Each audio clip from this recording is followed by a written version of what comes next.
बिस्मिल्लाहिर्रहमानिर्रहीम नहमदुहु व नसल्ली अला रसूलिहिल करीम अम्मा बाद। हाज़रीन मजलिस, आज इस वक्त हम और आप यहाँ इसलिए जमा है कि 20 नवंबर 2024 को वोटिंग हुई और वोटिंग हो जाने के बाद पूरे शहर में हमारे मानने जानने वाले वर्करों में, हमारे हमदर्दों और खैरखाहों में, हमारे वोटरों में, माओ और बहनों में एक किस्म की बेचैनी थी कि 23 नवंबर को क्या नतीजा सामने आएगा। हमारे मुखालिफिन ने जिस तरह का हवा खड़ा किया था कि हम 30,000 35,000 बोगस वोट डालेंगे, हम सियासी तौर पर इब्तदाई दौर में हैं, सियासी चालबाजियां हम लोग समझ नहीं पाते और जज्बाती होकर के हम लोग सुनी सुनाई बातों को खुद ही फैलाना और वायरल करना शुरू कर देते हैं, जबकि ये सामने वालों की चाल होती है, हमें उससे बचना चाहिए। लेकिन हम लोग अपनी सादगी की वजह से मुतासिर हो करके, जज्बाती हो करके उनकी चालों को नहीं समझते हुए उनकी बातों को हम लोग खुद ही वायरल करते। सुबह सवेरे 20 नवंबर को शेख उस्मान हाई स्कूल में एक हादसा हुआ। हमारे तनवीर मिंबर और अज्जू अंसारी को सुबह 7 सवा 7 बजे के दरमियान जलील दादा ने कॉलर पकड़ करके धक्का बुक्की की। हम लोगों को खबर मिली और हम तमाम लोग जो है, जिसमें यूसुफ सेठ, ईदी अमीन और जुल्लू सेठ और भी बहुत सारे हमारे रुफ़क़ा थे, हम लोग वहाँ पहुँच गए। कहते ना कि खुदा शर्रे बरंगेज़त के खैरे मादरा बाशद, बज़ाहिर कोई शर वजूद में आता है लेकिन उसमें अल्लाह पाक खैर रखते। हमारे इन दोनों साथियों के साथ बदतमीज़ी की गई, झगड़ा किया गया, उन्हें मारा गया। लेकिन सुबह सवेरे जब ये हादसा हुआ, हमने पुलिस डिपार्टमेंट से रब्ता किया और पुलिस को इस बात का एहसास हो गया कि तमाम तर एडजस्टमेंट के बावजूद हम इलेक्शन कमीशन को जवाब दें। अगर इस तरह के हादसात होते रहे तो जो डिपार्टमेंट के जिम्मेदारान हैं उनको इलेक्शन कमीशन के सामने जवाबदेह होना पड़ेगा। उन लोगों ने इस बात को महसूस करते हुए फ़ौरन वहाँ हाज़िरी दी और शेख उस्मान हाई स्कूल में शाम तक इत्मीनान के साथ पोलिंग होती रही। मालेगांव शहर में जो हवा चलाया गया था कि इतनी बड़ी तादाद में बोगस वोटिंग होगी, हम जब हमारे ऑल इंडिया मजलिस इत्तेहादुल मुस्लिमीन के कौमी सदर बैरिस्टर असदुद्दीन ओवैसी साहब से बात की और उनको सूरत हाल से आगाही दी, तो वो कहने लगे कि इतनी बड़ी तादाद में बोगस वोट देना मुमकिन ही नहीं है। सरकार ने इलेक्शन कमीशन के ज़रिए जो सिस्टम बनाया है उस सिस्टम को तोड़ना मुश्किल है। अभी हम इस पर बहस ना करते हुए आपको इत्मीनान हो जाए कि कल इंशाअल्लाह हमारी जीत होगी, उस पर बात करना चाहेंगे कि आगरा रोड के उस तरफ 58.59% जो है वोटिंग हुई है। जाहिर बात है कि बोगस वोट जिसको हम बोलते हैं, यानी मेरी वोट किसी और ने डाल दिया, ये सब कुछ ओरिजिनल वोट बोलो या बोगस वोट बोलो मिला करके ये 58-59% वोटिंग हुई है। उस तरफ 95,000 वोट है। अगर हम देखते हैं कि 59% वोटिंग का रेशो क्या बैठता है तो वो 56,000 वोट बैठता है। 56,000 वोट में से हमको उधर से कितनी वोट मिलेगी? 40। हम कोई बहुत बड़ी तादाद नहीं पकड़ रहे। बस आप खामोश हो जाओ, आप बोल चुके, खामोश हो जाओ। आपको जो कहना था आपने कह लिया।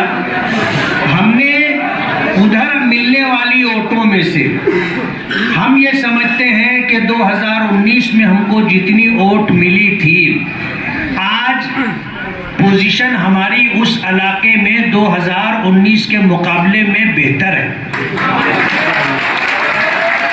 2019 में हमें उस इलाके में 27,000 वोट मिली थी। कितनी? 27,000 वोट मिली थी।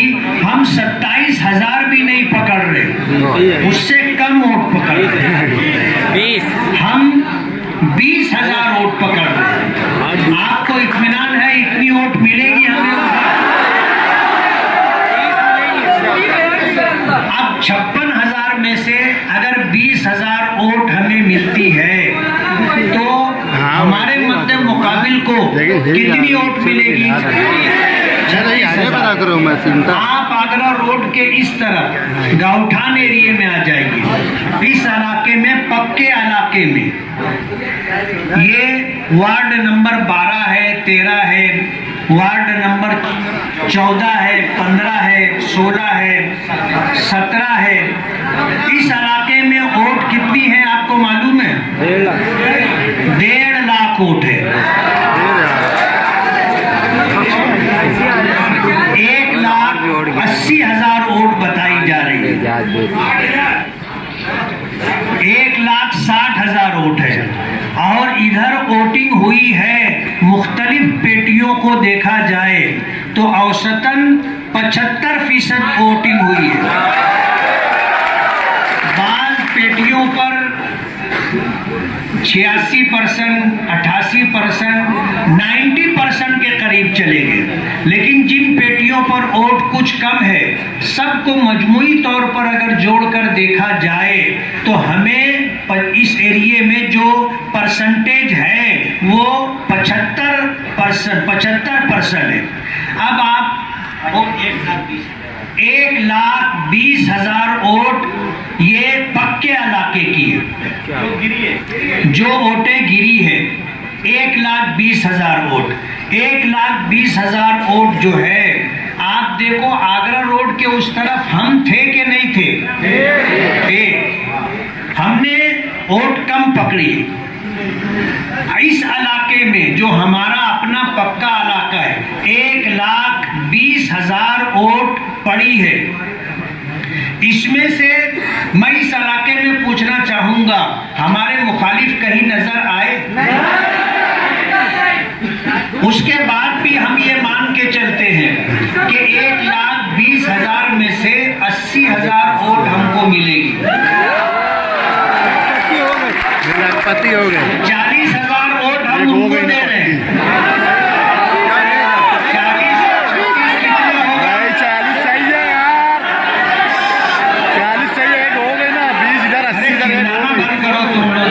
40 है तुम लोगों की, जितना बोलना है उतना ही बोलना चाहिए, बात समझ में आएगी।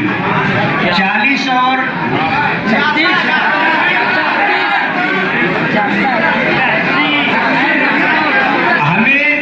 80,000 वोट मिली और वो 20,000 मिला करके कितना? 1 लाख वोट। उनको उधर 36,000 वोट मिली और इधर हम मान लेते हैं कि उनको 40,000 वोट मिली। इतनी मिलेगी नहीं, लेकिन हम ये मान के चलते हैं कि उनको 40,000 वोट मिली। कितना हुआ? 76,000 वोट। हमारी वोट कितनी है? कितने वोटों का फर्क है? 24,000। अब हम लोग गुरुवार वार्ड में चले जाते हैं। गुरुवार वार्ड में भी बताया पड़िए ना। आज हमने उस इलाके में जो काम किए हैं और जिस ताकत के साथ उस इलाके में इलेक्शन लड़ा गया है, यूनुस दादा, डॉक्टर खालिद परवेज, अब्दुल मालिक, माजिद हाजी, और इसके अलावा हमने जो तरतीब बनाई थी और जो तंजीम बनाई थी, बहुत सारे इनफरादी तौर पर इदारों की शक्ल में हमसे लोग जुड़े रहे। सब लोगों ने मिल करके काम किया है। उधर जो वोट है, हमें गालिब गुमान ये है, कितनी वोटें हैं उधर?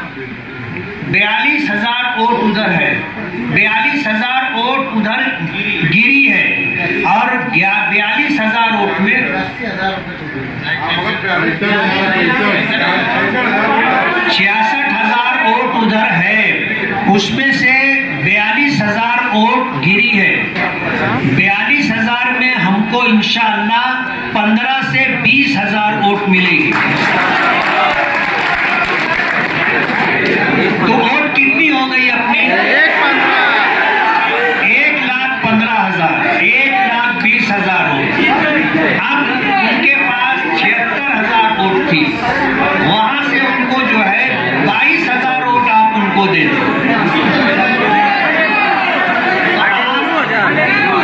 इस तरह अगर हिसाब देखोगे, अभी 4 नंबर वार्ड की वोटिंग की काउंटिंग बाकी है। इसलिए हम आपको इत्मीनान दिलाना चाहते हैं कि सब तरह से अपना नुकसान से नुकसान समझ करके जो हिसाब किताब किया गया है उसमें भी हमारी पोजीशन अच्छी है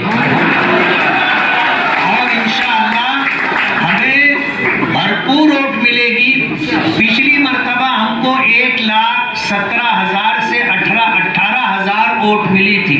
गालिब गुमान यह है कि इंशाअल्लाह इतनी वोट हमें फिर मिलेगी, तो हमारी सीट इंशाअल्लाह निकल चुकी है। और इस बात के मुतालिक मैं आपको ये भी बता दूं, कहते हैं ना कि लोग चलती सवारी में बैठना पसंद करते हैं, खड़ी गाड़ी में कोई नहीं बैठता, खड़ी गाड़ी में कोई नहीं बैठता। आज दोपहर से बड़ी बड़ी सियासी पार्टियों के बड़े लीडरों के फोन आने लग गए। इन फोनों का आना इस बात की अलामत है कि उनको इस बात की इत्तला उनके सर्वे के हिसाब से आईबी बोलो और इसी तरह दीगर सरकारी एजेंसियों के जरिए बोलो, डिपार्टमेंट के जरिए बोलो, क्लास 1 ऑफिसरों के जरिए बोलो, जो रिपोर्ट ऊपर गई है उस रिपोर्ट में हमें कामयाब बताया गया है।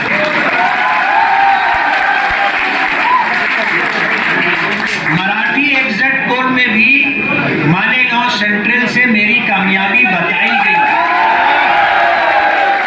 इसलिए आप लोग इत्मीनान रखें, घबराहट में, उलझन में, परेशानी में ना रहें। कहते हैं, एक हदीस पाक है, हदीस कुदसी है, अल्लाह पाक फरमाते हैं अना इंदा ज़न्ने अब्दी बी, कि मेरे बंदे का मुझसे जैसा गुमान होता है मैं उसके मुताबिक फैसला करता हूँ।